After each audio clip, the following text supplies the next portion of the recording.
Greeting. This is the translation for the Q&A on October 29th, 2021. Question number 1.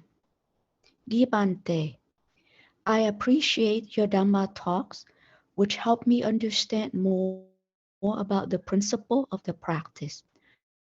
From the talk on the 4 foundations of mindfulness, I understand about the body, the feeling, the mind, and the Dharma as contemplation on the body is knowing clearly that the eyes see, the ears hear.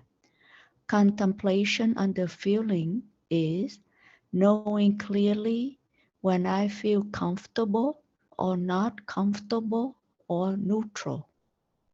Contemplation on the mind is knowing clearly when I want to end the suffering, prolong the happiness, and wanting to create more. Contemplating on the Dharma is knowing clearly that I am bound by the concepts which are created and twisted by the ego. Understanding clearly about the body, the feeling, the mind, and the Dharma help me to decrease the fear when I face with the wandering mind. The understanding also helps me face all states of the physical, the feelings, the minds, and the Dharma with courage and honesty clearly. Thank you, Bhante, for your guidance and explanation. The, the answer from the teacher is, in regard to the 4 foundations of mindfulness, the yogis say, contemplating on the body is knowing clearly that the eyes see and the ears hear. With this, the teachers say, knowing clearly that the eyes see, the ears that hear, that belongs to contemplating of the Dharma. For the contemplation of the body, it means awareing of different postures of the body, awareing of the breath that is coming in and coming out. Another famous Burmese teacher, the Mahasi Sayadaw, for the contemplation of the body, the Mahasi Sayadaw uses the awareness of the rising and the falling in the abdomen. So when a person pays attention to the rising and falling of the abdomen, he will make a mental note as rising, rising, rising as the abdomen expands. And he will make a note of falling, falling as the abdomen falls. So when he pays attention to the arising of the abdomen, he will sense the movement, the expansion, and the tightness. That means he is paying attention to the air element.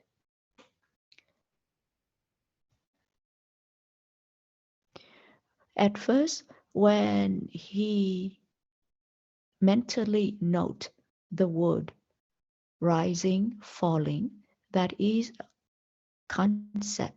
At first, it is the concept. And then eventually, every time that he notes rising, rising, his mind pays attention to the movement, to the expansion, to the uh, tightness. That is paying attention to the characteristic of the air element.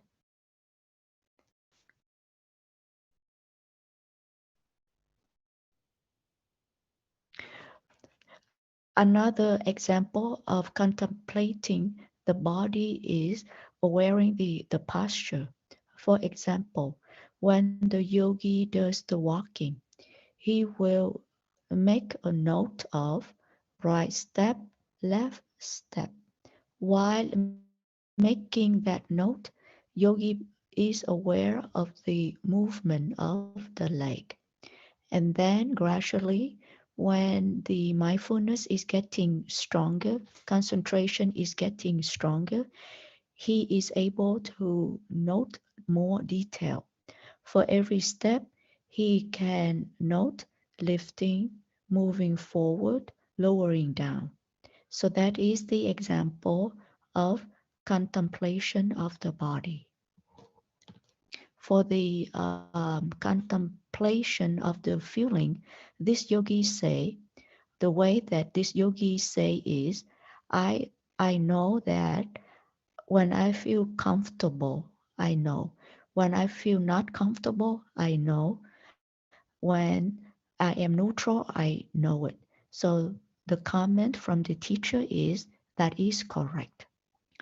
And for the third one, contemplation of the mind is knowing clearly when I want to end the suffering or to prolong the happiness or wanting to create more. The teacher say that is fine, that is correct. For the fourth one, contemplation on the Dharma, the yogis say contemplation on the Dharma is knowing clearly that I am bound by concepts which are created and twisted by the ego. The teachers say that is fine because the yogi is contemplating on the 5 aggregates of clinging, and that is correct.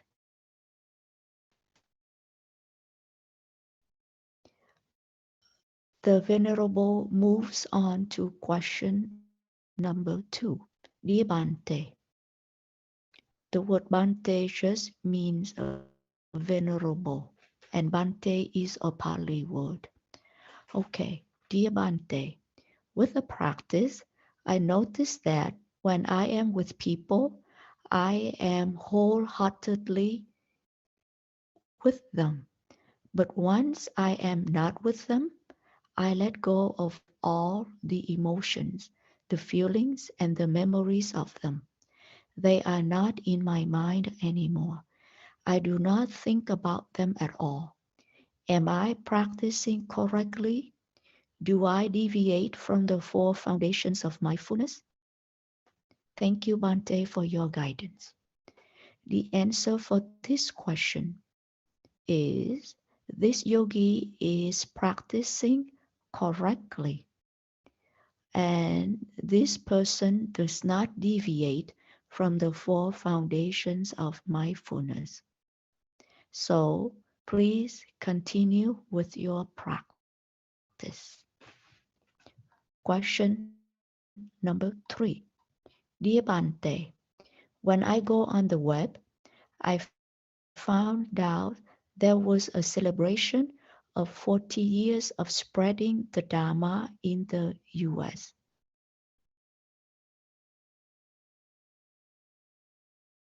And the Paskatina ceremony. I will repeat this question. Dear Bante, when I go on the web, I found out that there was a celebration for you on the occasion of your 40 years of spreading the Dharma in the US and the celebration of the Paskatina ceremony. Now, even though it is late, but I humbly wish you good health. May the Dharma that you spread will be beneficial to many people. From these talks, we can understand the Dharma more and be more at ease in the samsara, in the cycle of rebirth. I hope the conditions are there for you to go to Vietnam so I can pay respect to you and receive your blessings. And this yogi offers a poem expressing his or her gratitude to the teacher. And the teacher accept this gracefully by saying sadhu, sadhu, sadhu. Question number 4. Dear Bante, I have an experience during the sitting meditation. At first, my mind was relaxed. Then I saw a bright circle like a red sun appear in front of my forehead. My mind was sucked into it. I continued to observe. Then the bright circle disappeared. Sometime later, I had leg pain. Then the mind was drawn into the painful sensation. I was still aware of the awareness of the pain. That mind has a tendency to attach to the pain. I did not intend to focus on the pain. After that sitting, there was some tension. Bante, I would like to ask, in this situation, do I fall into concentration meditation? The answer is no, because there are many objects and you are able to see it.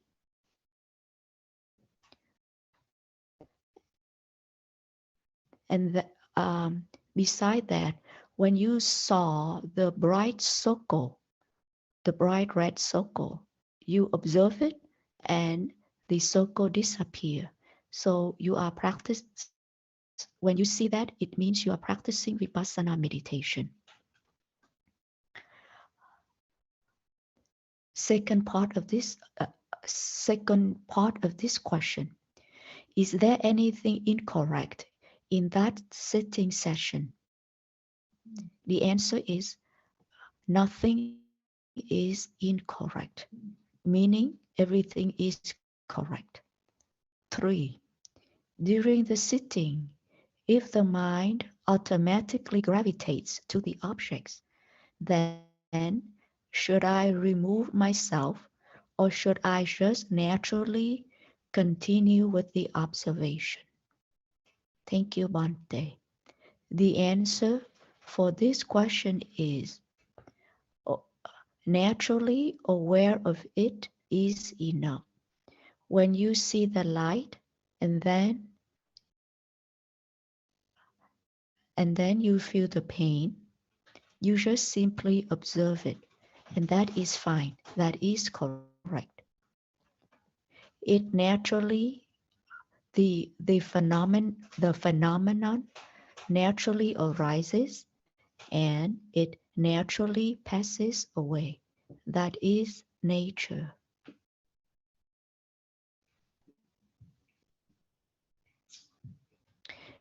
If the yogi wants, you can return to the breath.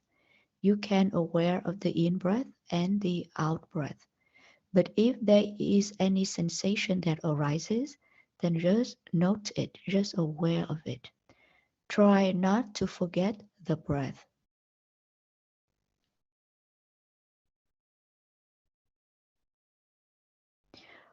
When you pay attention to the in breath and the out breath, you will notice the sensation of the touching sensation. If you can aware of that, that is correct. And if there is pain and you are aware of the pain, that means you are in the realm of insight meditation, because the object changes constantly and you are aware of different objects. Question number 5. Dear Bante, would you please explain and give an example of each? 1. Not attaching to the special or the individual characteristics. 2. Not attaching to the common characteristics. Thank you, Bante. The answer to this question is There are many countries in the world. So each country um, has different nationalities, but all of these people have one common thing, and that is the belief, the faith in the Buddha. So many different nations are the example of the individual and the but all of the nations have one common characteristic, that is the same common faith.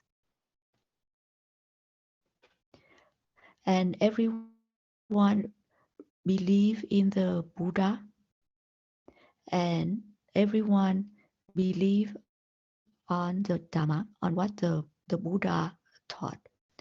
The Buddha taught us to live well. Living means do not forget.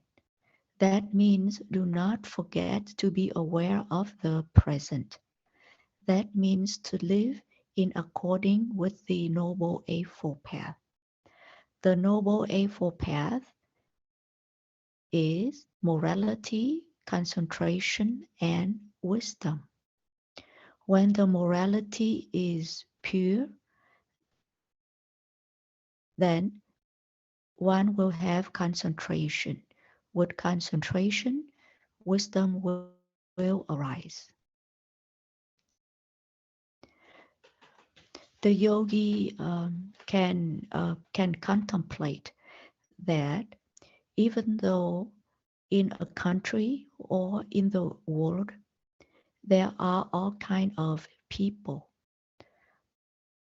everyone has a different language, but we all suffer, we all get old, we all get sick, and we all die.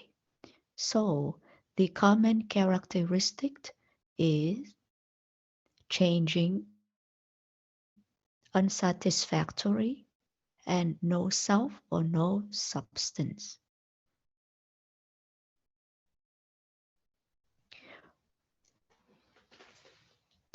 If we pay attention to the objects that arise in this mind and body, then the individual characteristics are the characteristics of the air element, the fire element, the earth element, the water element. For example, when the yogi pays attention to the in breath and the out breath, or to the rising and falling of the abdomen, he will notice that there is movement, there is vibration, there is uh, tension, and that is the characteristic of the air element. That is the special or individual characteristic. But whether it is hot, cold, movement, tension, heaviness, lightness, they all share one thing, and that is changing constantly. So impermanence or change is a common characteristic. Changing, unsatisfactory, and no self, no I. Those three things are the common characteristic. When a yogi experiences impermanence, unsatisfactory, and no self, he will let go of it because there is nothing to hold on to when everything is changing.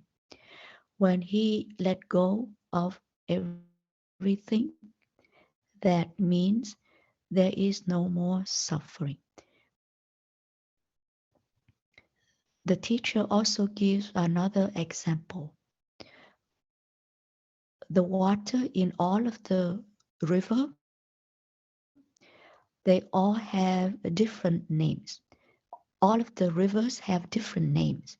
But when those water that flow into the ocean, they all have one flavor, one taste, and that is the taste of saltiness. With the Dharma, Dharma has one taste, and that taste is freedom, that is liberation. Question number 6. Dear Bhante, in daily life, whenever I have an unpleasant feeling or a thought that made me tense, then I am able to recognize it and remind myself that those feelings or thoughts are not mine. Just let them be. Even I remind myself that way, I am still not able to remove myself from those unpleasant feelings and thoughts. I struggle with them. Sometimes I'm very tired with them and I want to drop everything and find something else to do to distract myself, like eating, drinking, or watching video.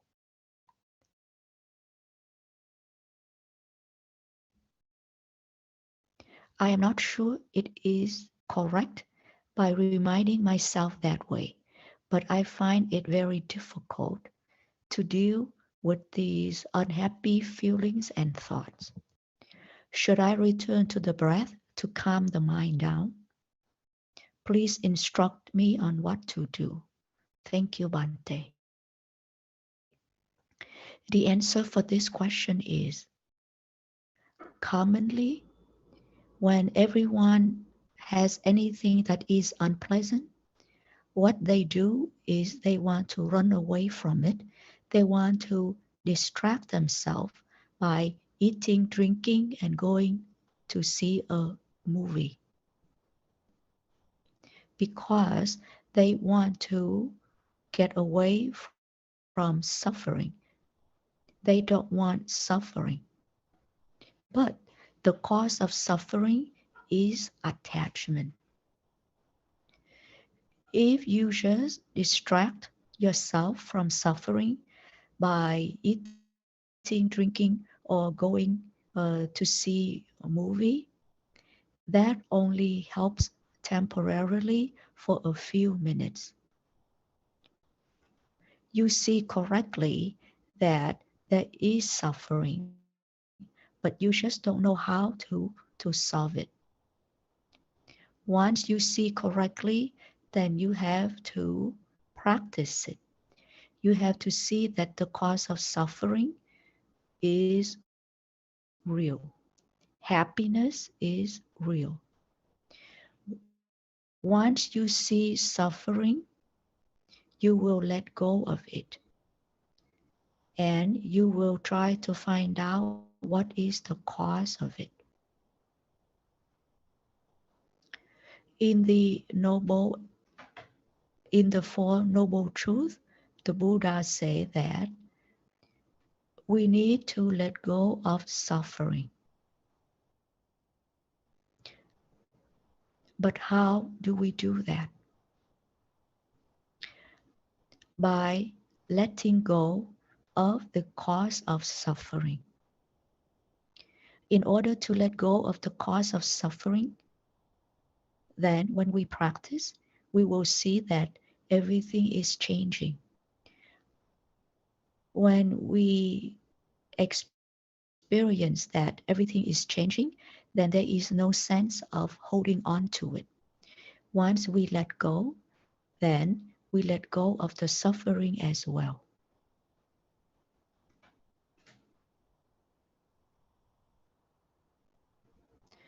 Buddha said that birth is suffering, aging is suffering, disease is suffering, and death is suffering. Once you see there is suffering, then you will try to get out of suffering by practicing meditation. When you practice meditation, you will see everything in this mind and body changes constantly. When you see things change constantly, you will see it is suffering. Therefore, the Buddha say we need to see suffering.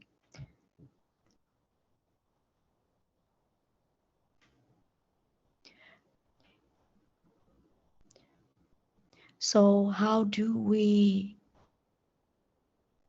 let go of suffering? We do that by paying attention, by having mindfulness of this body and mind. We pay attention to whatever is arising in this mind and body in order to see that they are changing constantly. Once we experience the constant change, we will not hold on to it anymore. And when we observe this mind and body, we will realize that we cannot control it. There is no I who can control it. When we see the the mind and the body changes constantly, we will realize that we die every second, every minute, every hour, every day, every week, every year, because everything is changing.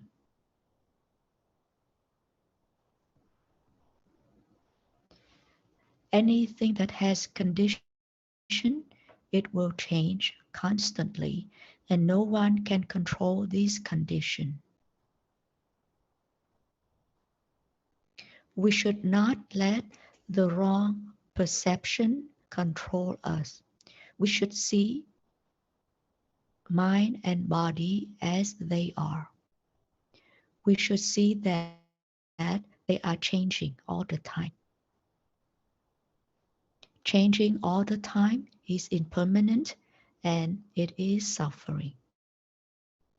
And by saying that we see, it does not mean we see by the naked eyes, by the physical eyes, but we should experience it.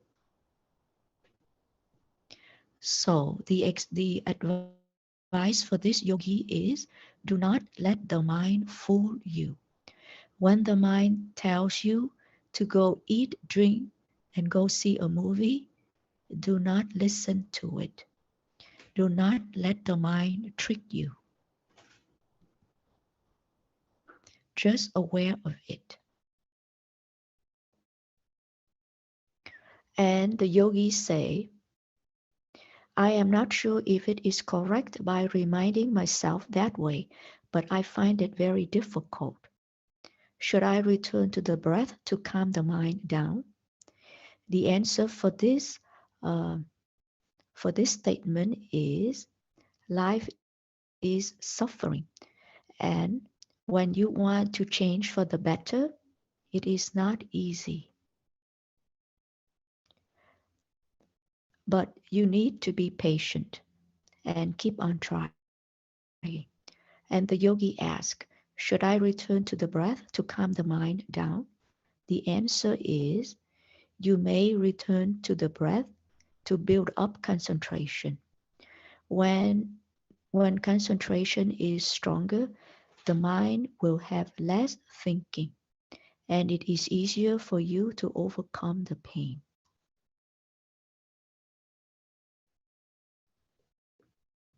Next question. Question number 7. I am thankful for your answers and further guidance for my practice. I have read quite a bit about the Vipassana practice, and I feel that I am suitable with the awareness of rising and passing away of the mind because my mind is relatively calm. I am able to observe it, to see it. When a thought arises, I already know it, whether it is wholesome or unwholesome. So when the unwholesome thought arises, then I am able to stop it right away. I can prevent it from acting out. Therefore, I do not do anything unwholesome.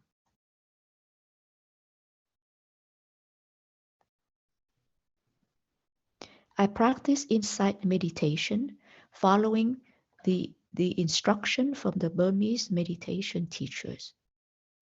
From the theoretical point of view, it sounds very nice, but it is difficult to do in daily life. For example, when breathing, then one should note rising, falling. Or when walking, one should note lifting, moving, touching, and pressing, etc. If a person is able to do it, then it is nice. As for me, when I practice, I mainly pay attention when the mind wants the body to do unwholesome things. It means, as for me, when I practice, I just pay attention to see how does the mind direct the body to do unwholesome thing. And I find I am more suitable with this method. In the four foundations of mindfulness, if I'm only aware of the mind and prevents it from manifesting out on the body, does it mean I am on the right path to liberation? Thank you, Bante, for your guidance. The answer for this question is contemplation of the mind, of the consciousness. It is fine. And this is the path for liberation. When you contemplate on the mind, when you pay attention, when you have mindfulness on the thought, you will see that it arises and it passes away. It is changing. It is unsatisfactory and it has no substance. There is no I that control it. In the practice of the four foundations of mindfulness, the objects are from gross to subtle, getting more subtle, getting more fine, more subtle, and more subtle. So please continue with the practice. Question number 8. On the occasion of celebrating 40 years of your spreading the Dharma in the US, I wish you health and happiness.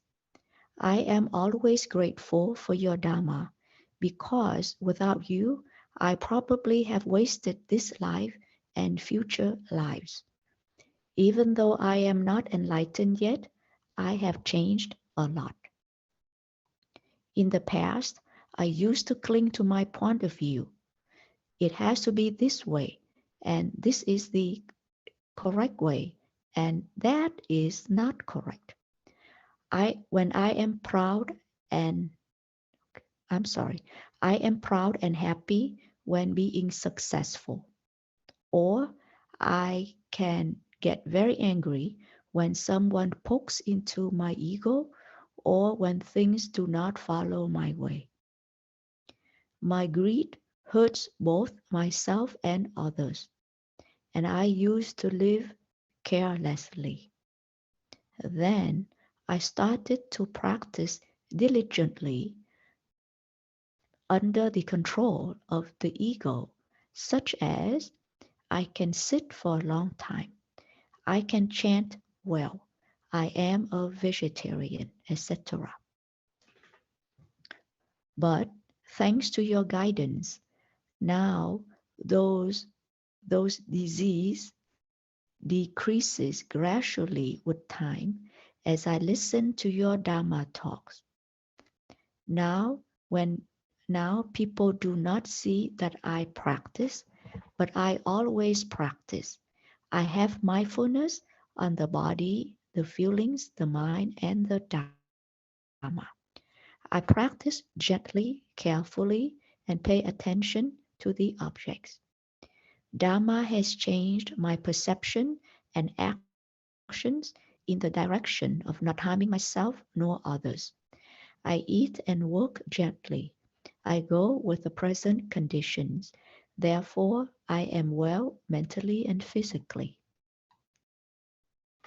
Some people made a comment that I am following a wrong practice because I am not a vegetarian. Upon hearing that, I do not get angry. I simply thought to myself, whoever eats will get full. I just have compassion for them, and I am sharing these thoughts with you. I thank you very much. Please forgive me if I have done anything wrong. I wish you good health and happiness. Respectfully yours. And the teacher comments, sadhu, sadhu, sadhu. Question number 9.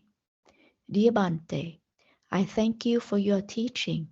I would like to offer you a poem on the occasion of the celebration of your 40 years of spreading the Dharma in the US.